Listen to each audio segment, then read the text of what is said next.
అందరికీ నమస్కారం అండి. Welcome to our channel Umapathi Praveena vlogs. ఇవాల్టి మన స్పెషల్ రెసిపీ పాలకూర పప్పు అండి. ఈరోజు నేను చాలా సింపుల్గా రుచిగా ఉండే పాలకూర పప్పు ఇంట్లోనే తక్కువ పదార్థాలతో ఎలా చేయాలో ఇప్పుడు చూపిస్తాను. ఇలా నేను చెప్పినట్లు చేయండి. పాలకూర పప్పు రుచి అద్భుతంగా ఉంటుందండి. ఇంకా ఆలస్యం ఎందుకు, వీడియోని చివరి వరకు చూసేసేయండి. ముందుగా పాలకూరను తీసుకొని కట్ చేసుకొని శుభ్రంగా కడిగి పక్కన పెట్టుకోండి. స్టవ్ పైన కుక్కర్ పెట్టుకొని నేను 1 కప్పు కందిపప్పు తీసుకున్నాను. అలాగే ముందుగా నానబెట్టుకున్న 2 టేబుల్ స్పూన్ల పచ్చిమిరపప్పు వేసుకున్నాను.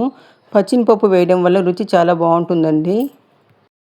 ఇప్పుడు అందులోకి సరిపడ్డ నీళ్లు పోసుకున్నాను. మనకు పప్పు మునిగే వరకు వాటర్ పోసుకుంటే సరిపోతుందండి.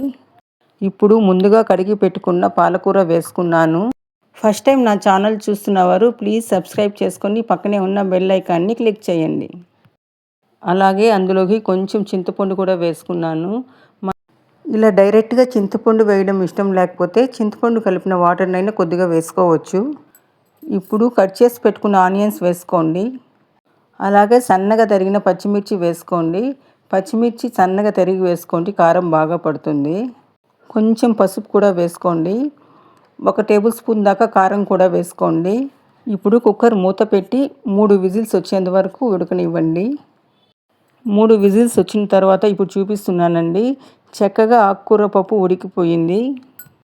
ఇప్పుడు ఉడికించిన పప్పుని ఎనిపి పక్కన పెట్టుకోవాలి. పప్పుని చాలా మెత్తగా ఎనపకూడదండి. ఎందుకంటే కొంచెం పప్పులుగా ఉంటేనే మనకు టేస్ట్ అనేది చాలా బాగుంటుంది ఈ పాలకూర పప్పు. ఇది ఒక టిప్పు గుర్తుంచుకోండి. ఇప్పుడు మనం తాలింపుని పెట్టుకోవాలి.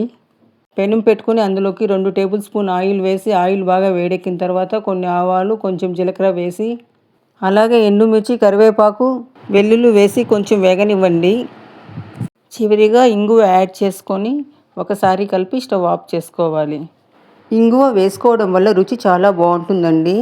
ఇప్పుడు తాలింపును ఉడికించిన పాలకూర పప్పులో వేసి కలుపుకోవాలి. ఇలా కలుపుకున్న తర్వాత మూత పెట్టి 2-3 నిమిషాలు ఉడికించి స్టవ్ ఆఫ్ చేసుకోవాలి.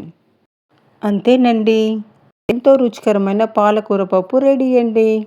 ఇలా చేసుకుంటే పాలకూర పప్పు వేడివేడి అన్నంలోకైనా, చపాతీస్, రోటీస్లోకైనా దేనిలోకైనా చాలా బాగుంటుందండి.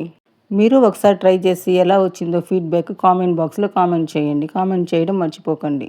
వీడియో నచ్చినట్టయితే లైక్ చేసి ఫ్రెండ్స్కి, రిలేటివ్స్కి షేర్ చేసి మరిన్ని ఈజీ రెసిపీస్ కోసం మన ఛానల్ని సబ్స్క్రైబ్ చేసుకోవడం మర్చిపోకండి. మరొక వీడియోతో మళ్ళీ కలుద్దాం. Thanks for watching.